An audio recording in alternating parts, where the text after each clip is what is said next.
I think if there was one emotion that was probably the most universal emotion that couples in crisis feel when infidelity or addiction is exposed, besides the emotion of shock and awe, it's really the emotion of anger. It is something that in many ways is almost unavoidable. And when disclosure happens, however it does happen, you can pretty much guarantee that there's going to be an intense amount of anger on possibly both spouses. Just recently, when we informed you that Samantha was going to come in, the most submitted question was about trust.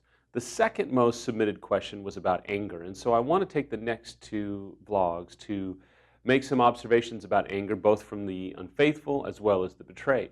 I know initially you would say, what does the unfaithful have to be angry about? And I'll explain to you that there are lots of different reasons that we, the unfaithful, get so angry, even though we have committed this atrocity in our marriage and devastated the very fabric of our family.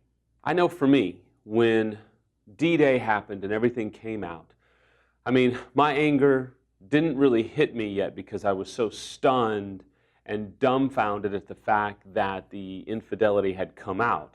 I had never envisioned that I was going to get caught. I never thought that I would get caught. So when everything came out, anger initially wasn't really there. It took about a week or so for the anger to arrive. When the anger did kind of hit its full course, there were several things that I was angry about. I was angry that I had actually cheated in the first place. I was angry that I was stupid enough to get caught.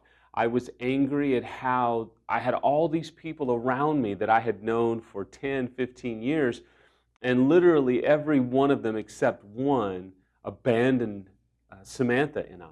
I was especially angry that they had abandoned me, and that these were people that had baptized my kids and been overseas with me, and we had spent so many waking hours together, and yet they completely forsook me, if you will. I was angry at the way the church was handling it. I was angry at my affair partner for making up all these stories and all these allegations to just simply protect herself.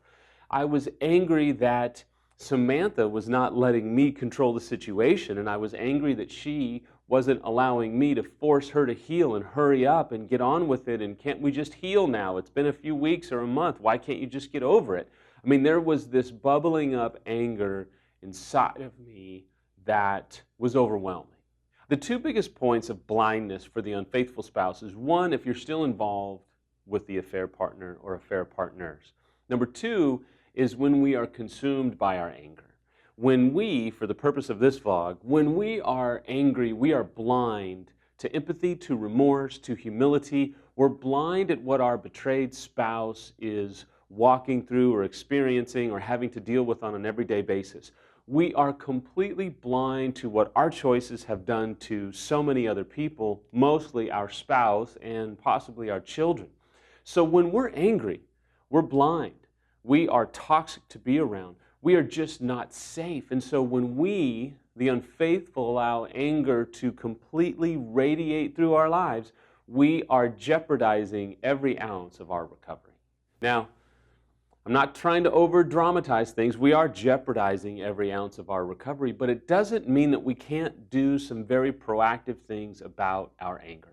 And so if you're an unfaithful spouse, I hope that these few things will really help you. If you're a betrayed spouse, you may be able to recommend these to your spouse, or maybe find a way to creatively suggest these things. I don't know. But at any rate, I hope that they will help you as an unfaithful spouse deal with your anger.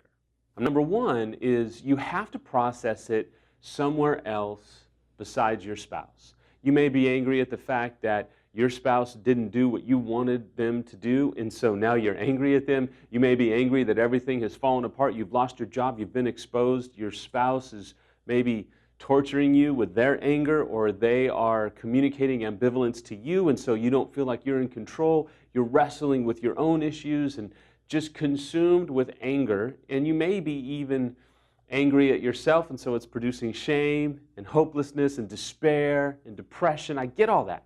But the best thing, or at least the first thing I would tell you to do, is process it with someone who's a safe third party. You're just not going to be able to process it with your spouse. Your spouse can't even see clearly because of their own hurt and pain and devastation from your betrayal. So to think that your betrayed spouse is going to be a good place to process your anger is just not realistic. The best thing that you can do is find a therapist that might be an expert, that will be safe for you to process your anger, or a friend that isn't going to play armchair quarterback and say, you know what you need to do, but is just going to hear you out and say, man, that sucks, and I'm with you, and I'm not going anywhere. And oh, by the way, make sure that that safe third party is a member of the same sex, or if they're an expert professional, someone that you know isn't going to turn into another emotional connection that's going to get you in trouble. I processed my anger with Rick in a very tumultuous way at times. I processed it through writing and journaling. I processed it through talking to my one and only best friend and yelling and screaming and cussing. I broke things when the kids and Samantha were not around. And then I rode my motocross bike as fast and as aggressive as I possibly could. And that's how I processed my anger. And you're going to have to process it as well, or it's never going to leave, and it's only going to make matters worse. Number two is you have to understand that your anger is probably a secondary emotion.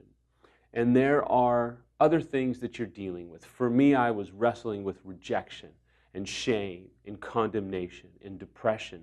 Now, on the outside, it looked like I was just angry, and there was a lot of anger, but anger is typically a secondary emotion. So inside of me, I was wrestling through so much rejection, so much shame, an incredible amount of hopelessness and despair. There was so many things going on underneath the scenes that until I was ready to go deep enough with Rick to be able to process those things, I was always going to just remain angry. Number three, and maybe one of the most important things to remember, is we as an unfaithful are angry about so many things, and a lot of them have to do with our betrayed spouse and our perception of them not meeting our needs, not being attentive, not caring for us, not being physically intimate enough, and the list goes on. And I'm not saying those are true or they're not true, but those things are going to have to be shelved to another time. I remember what felt like hundreds of times saying to Rick, when do we get to talk about her? When do we get to talk about what she did? When do we get to talk about how she wouldn't A, B, and C? And I had a whole, list of things that I wanted to tell Rick. Well, when do we get to hammer down on her? All we're doing is focusing on me. And Rick would continue to say, until you allow yourself to be the focus, and until you allow the victim here, who is Samantha, to be able to get some momentum in her healing, and until you are a safe place for her anger, and then he sometimes would say, and not a jerk, you're never going to be able to express your anger or your concern or your frustration or rejection or all those things, because you're constantly fighting against the light being shined on you. The truth is, until there's a significant amount of momentum in the betrayed spouse's recovery, and until you've been a safe place for the betrayed's anger, and until you've been someone who has been willing to own what you've done and help repair the damage and the consequences and the pain and the life of the betrayed, they're not going to feel safe enough, or what's, I guess, more important is they're never going to be vulnerable enough with you to be able to open up to the possibility that maybe they were X, Y, and Z. Finally, I think one of the most proactive things that you can do, besides what I've already stated, is understand that you as an unfaithful are powerless to be able to change your spouse, and you're going to have to take a journey of acceptance. And acceptance is accepting your life the way it is now and realizing that this is life right now. This is your situation. You can't try and control it. You can't try and control how your spouse perceives you. You can't try and control how quick or how slow or how fast your spouse wants to forgive you. You can't control how things are going to go, you have to begin to focus on you and doing your recovery work and processing your anger in an outside third party who is safe, so that you can begin to be safe for your betrayed spouse to gain momentum in their own recovery.